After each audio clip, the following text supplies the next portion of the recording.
জুলাইয়ের আন্দোলন নিয়ে কথা বলেছেন উপদেষ্টা নাহিদ ইসলাম। তিনি মঞ্চে বেশ গুরুত্বপূর্ণ কিছু বিষয় তুলে ধরেছেন। চলুন জেনে আসি। আমার ভাইরা বোনেরা মারা গেছে এবং আমরা বলছি আমরা বিচার চাই। এটা কোটা সংস্কারে নাই, এটা আমরা জাস্টিস চাই।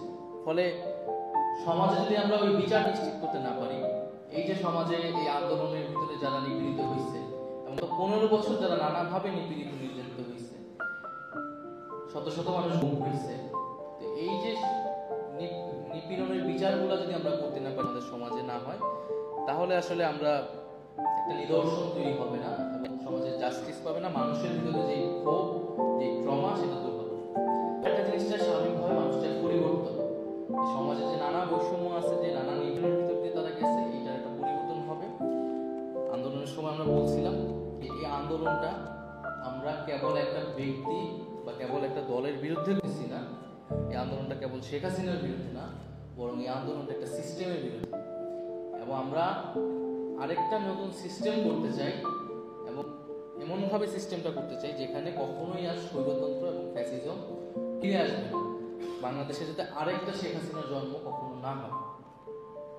ফলে সেখানেই আসতেছে সংস্কারের প্রশ্নটা, যে আমরা আমাদের এই রাষ্ট্র কাঠামো আমূল সংস্কার করতে হবে।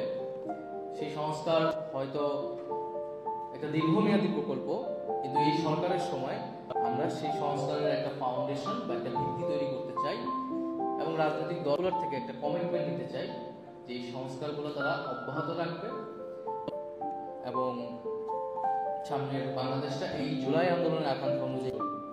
কারণ আমরা দেখছি যে বিভিন্ন এর আগে 90-এর গণঅভ্যুত্থান ব্যর্থ হয়েছে। কারণ 90-এর ত্রিদলীয় যে চুক্তি ছিল, সেই চুক্তি কিন্তু নির্বাচনের পরে খুব অল্প দিনেই ভঙ্গ করা হয় এবং এর সাথেও সেই সময় যে স্বৈরতন্ত্র যাকে পরাস্ত করছিল তাকে পুনর্বাসন করা হয়। এই দুইটা ঘটনার মধ্যে দিয়ে 90-এর যে আন্দোলনের স্পিরিট মারা যায়। ফলে 90-এ কিন্তু আমরা গণতন্ত্রের জন্য একবার আন্দোলন করছি, ওই একই আন্দোলন আমাদেরকে আবার 30 বছর পরে এসে করতে হয়েছে। কারণ আমাদের রাজনৈতিক দলগুলো, আমাদের নেতৃবৃন্দ, তারা আসলে বিট্রে করছে জনগণের সাথে। তো আমরা চাই যে এই একই জিনিস যাতে এখন না হয়। আমরা যে ফ্যাসিস্ট শক্তিকে পরাস্ত করছি, আমরা যদি তাকে পুনর্বাসনা করি, আমরা যে কমিটমেন্ট জনগণের কাছে করতেছি সেটা যদি রক্ষা না পায়, তাহলে আমরা আবারও 30 বছর আসলে পিছিয়ে